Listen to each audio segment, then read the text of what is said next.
over the last 5 or 6 years, I've really been focusing a lot on the potential implications of technologies like robotics and artificial intelligence. And I've really come around to the view that we could well be on the leading edge of a very significant disruption. And I think it's a disruption that could ultimately end up putting a tremendous amount of stress both on the economy and on society. And the central idea here, of course, is that robots, smart algorithms, machines in general are increasingly going to substitute for human workers. They're going to take over more and more of the work that's now being done by people, and I think that that ultimately could lead to a big challenge for us.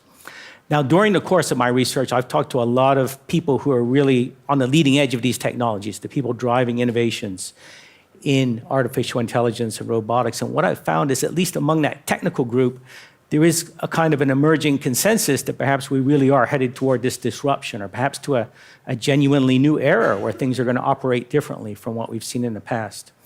But on the other hand, there's still a lot of skepticism about that whole idea that this time might be different. And I think it's probably fair to say that economists as a group tend to be quite skeptical of that. And the skepticism is largely based on the historical record. It turns out that this idea that machines might displace workers and perhaps create lots of employment, it goes back at least 200 years to the Luddite revolts in England, and since then it's come up again and again. In my latest book, I talk a bit about the Triple Revolution report, which most people have probably never heard of, but it was a formal report. It was put together by a brilliant group of people, including 2 Nobel laureates. And this report was delivered to the President of the United States, and it argued that the US was on the brink of major economic and social upheaval as industrial automation put millions and millions of people out of work. And the report argued that the administration better take action right away or there was going to be chaos. That report was delivered to President Lyndon Johnson in March of 1964. So that's now over 50 years ago. And obviously, we're still waiting for that big disruption to happen. So it is reasonable to be skeptical about this whole idea. But I think there are good reasons to believe that this time is really different. And given that I'm going to argue that, I think it's really important to articulate what exactly is different about today's technology relative to what we've seen in the past. And I would point to 3 fundamental things. The first thing is, of course, that we have this ongoing process of acceleration. Now, I think everyone by now has heard of Moore's Law, or this rule of thumb that says computers have roughly doubled in speed every 2 years or so. But actually, it's much broader than that. It extends, for example, to communications bandwidth, where we see an acceleration. It extends, in many cases, to software, which in many cases has accelerated at a rate that is even in excess of what would be implied by Moore's Law.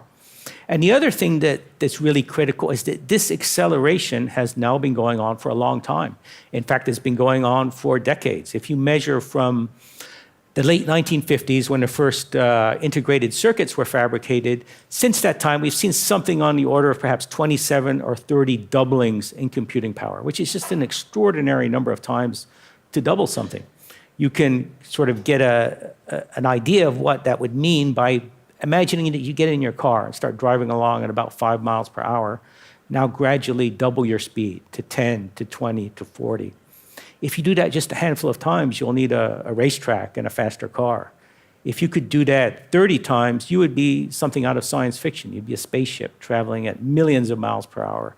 You'd be able to get to another planet in just a few minutes. And that's really where we are today, relative to where we began when the first computing circuits were put into place. So the point there is that we're now seeing an extraordinary amount of absolute progress. We're cruising along at really an extraordinary speed. And for that reason, I think that over the next couple of decades, we're going to see things that we're really not prepared for. We're going to see innovations that very likely astonish us. And I think that really portends a time of great change.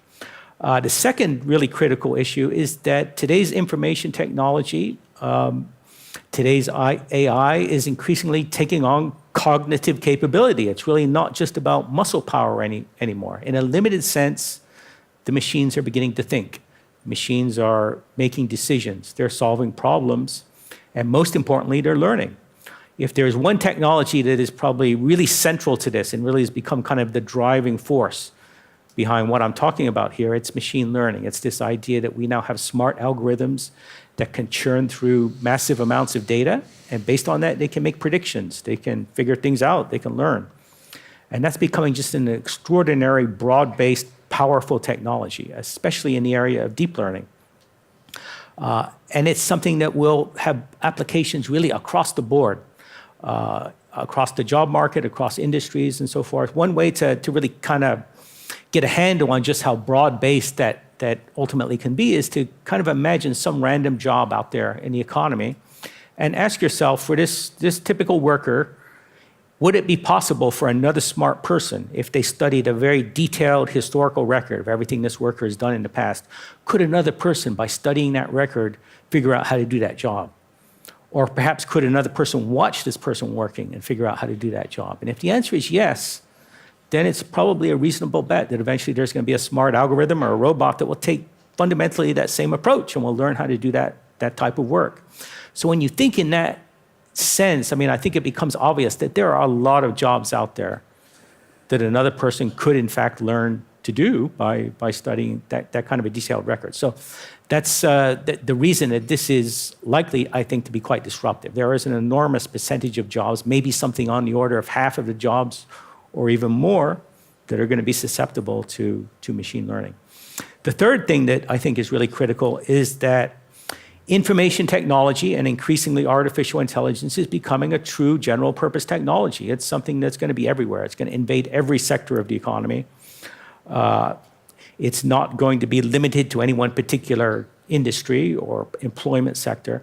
Many people have compared it to electricity. And you wouldn't ask what industry is going to be most transformed by electricity. That's kind of a dumb question. We know the answer is every industry. And the same is going to be true of artificial intelligence and robotics. So the point here is it's going to be extraordinarily broad-based.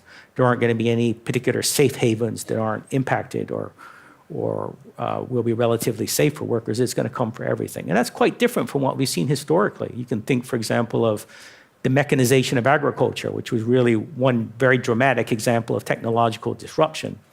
Millions of people lost their jobs on farms, and eventually, of course, they moved on to factories, and then later on, they moved to the service sector. But agricultural technology was specific and mechanical. It was tractors and combines and so forth, and it impacted one sector of the economy.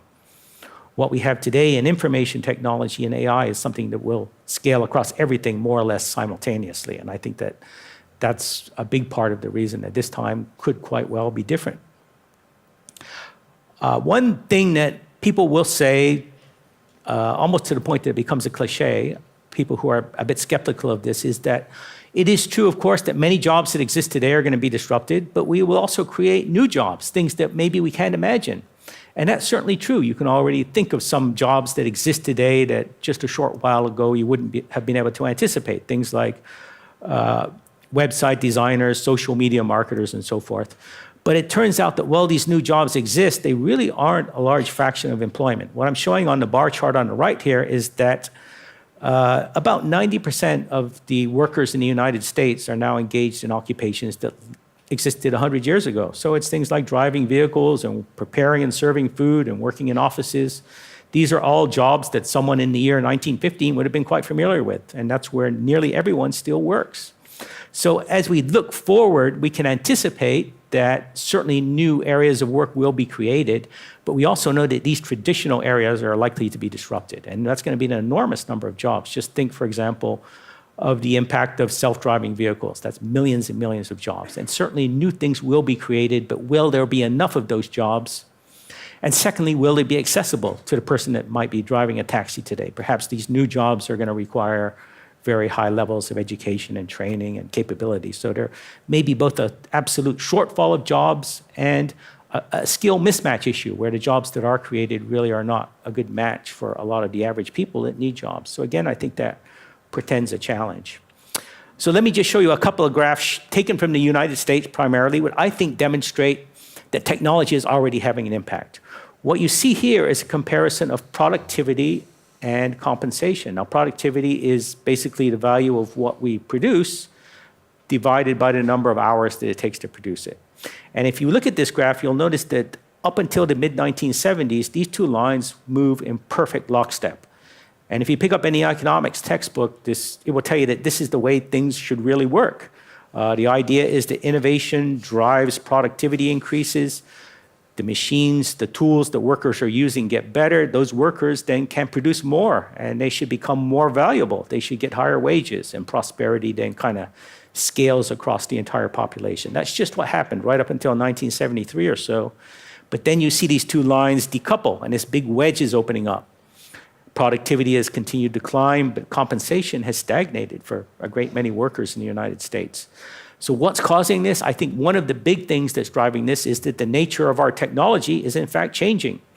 And where once machines were clearly tools that made workers more valuable, in many cases, machines and technology are transitioning to become substitutes rather than complements for workers. In other words, rather than making workers less or more valuable, they're actually substituting for workers or de-skilling jobs and therefore making workers in some cases less valuable. And I think that that is one of the important things that's really driving this gap that we see opening up here. And this is a phenomenon that I think is causing a lot of anger and frustration. I think that if you want to understand why Donald Trump became so popular, this graph in part explains that, the fact that people are being left behind. All the fruits of innovation are now going to the people at the top, to business owners, investors, executives, and average people are getting very, very little of that. And I think that that's likely to accelerate in the future and could drive even more anger. Here's a graph showing what job creation has looked like in the United States over the last half century or so. You can see it looks almost like a declining staircase. Every decade just about has produced fewer new jobs in percentage terms than the preceding decade. So it's almost as though there's some kind of structural shift happening, which is causing the economy to get less and less effective at creating new jobs. And I believe that technology is certainly one of the most important explanations for that. So there's good evidence to suggest that technology is already having an impact, and I think we can absolutely expect that to become much more dramatic in the coming decades. So let me talk a bit about some of the actual innovations driving this. Robots, of course, have been around for a long time. If you had gone into an automotive factory back in the 1980s, you would have already seen big robots. But what that has meant is that in advanced countries, all of the really rote, repetitive assembly line jobs have already disappeared, and the jobs that have been left for people have been those that are to some extent unpredictable. They might be things like unloading and loading boxes, or doing things as part of the process that rely on visual perception and dexterity. Those are the jobs that so far have been safe for people. But this is an illustration of a company in Silicon Valley that has built a robot that is specifically geared toward moving boxes. And it's, you can see that it looks kind of like a machine or a robotic arm. And on the end of that is a machine vision camera. And you'll notice in this illustration that the boxes are not stacked precisely. There are gaps, there are different shapes and sizes and so forth. Up until very recently, figuring out how to move these boxes would have been a visual perception and dexterity problem that only a person would have been able to solve. But this company has built a machine to do it. They expect that eventually it will be able to move about one box every second, and that compares with about one box every 6 seconds for a person. This machine is going to work continuously, never going to injure itself, never going to file a workers' compensation claim. So you can see how as this technology gets more affordable and reliable, it's going to become disruptive. More and more businesses are going to rely on this, and that's going to mean the loss of a lot of jobs. Now, there's a conventional way of thinking about this kind of work. If you've got a job lifting heavy boxes all day, that's probably not a great job. You're likely to injure yourself, maybe even become disabled. So in a sense, it's true to say if that job is eliminated by a machine, that's not something we should be upset about. That's a great thing. And there's, of course, a solution to that.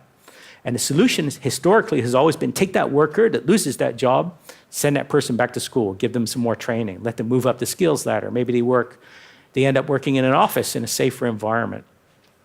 And here's a graph that I think illustrates why that particular approach may not be viable indefinitely.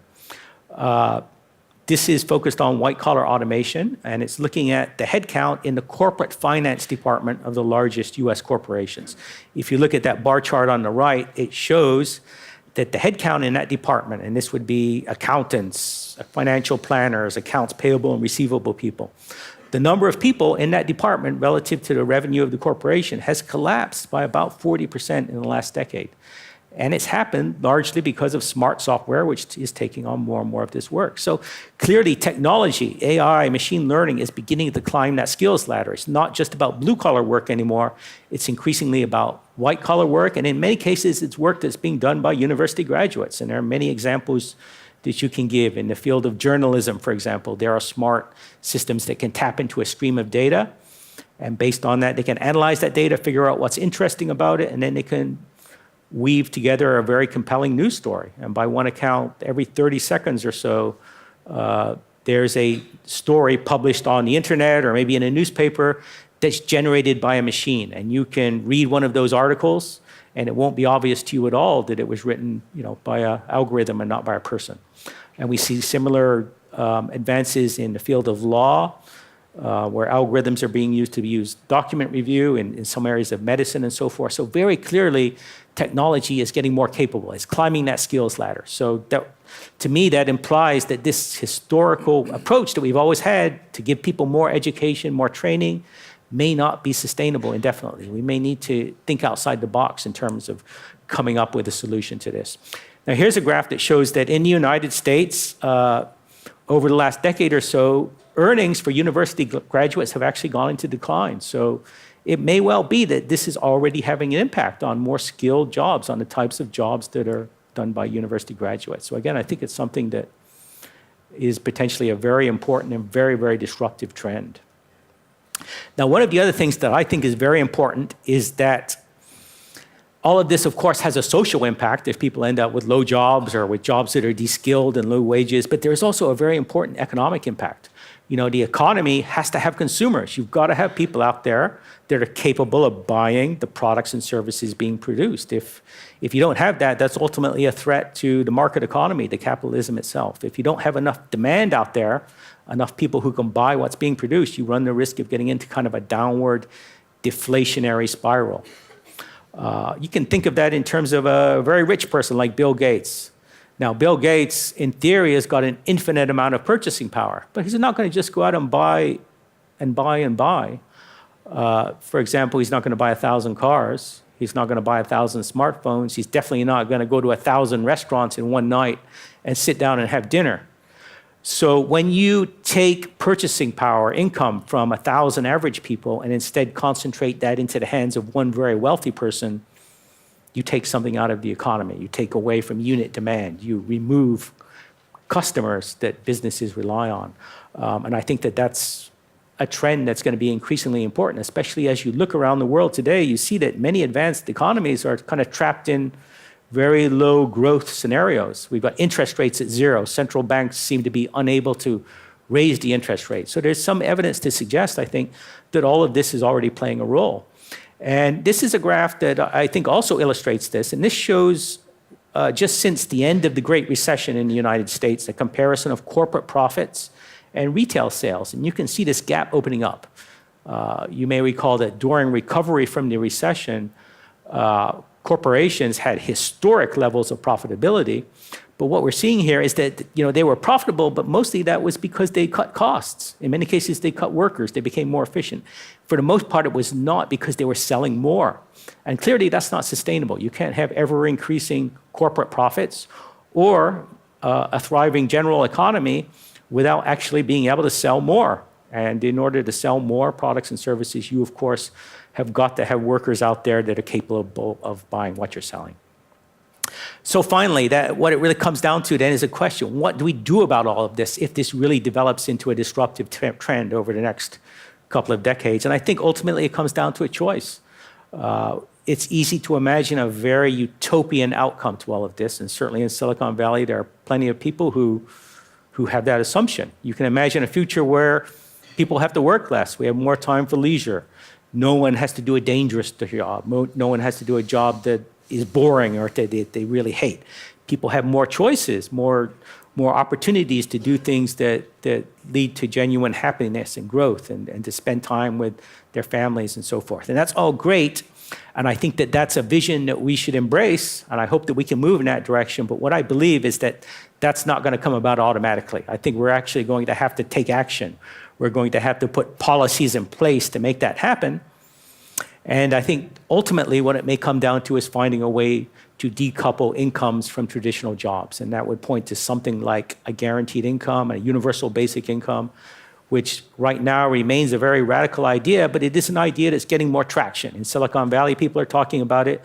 There are a couple of countries out there that are going to begin pilot projects, for example, in the Netherlands and in Finland. And it's an idea that I think eventually may become inevitable. It may be sort of the direction that we have to move as these trends develop if we want to have a thriving society and a thriving economy. So my purpose in talking about this is to get you all thinking about it and debating it and discussing it. And my hope is that as we have that discussion more generally, some real solutions are going to emerge so that we can figure out a way to make sure that the incredible innovations that I'm sure we're going to see over the next couple of decades can be leveraged on behalf of everyone in our society, rather than seeing the benefits accrue only to the people at the very top. So thank you very much.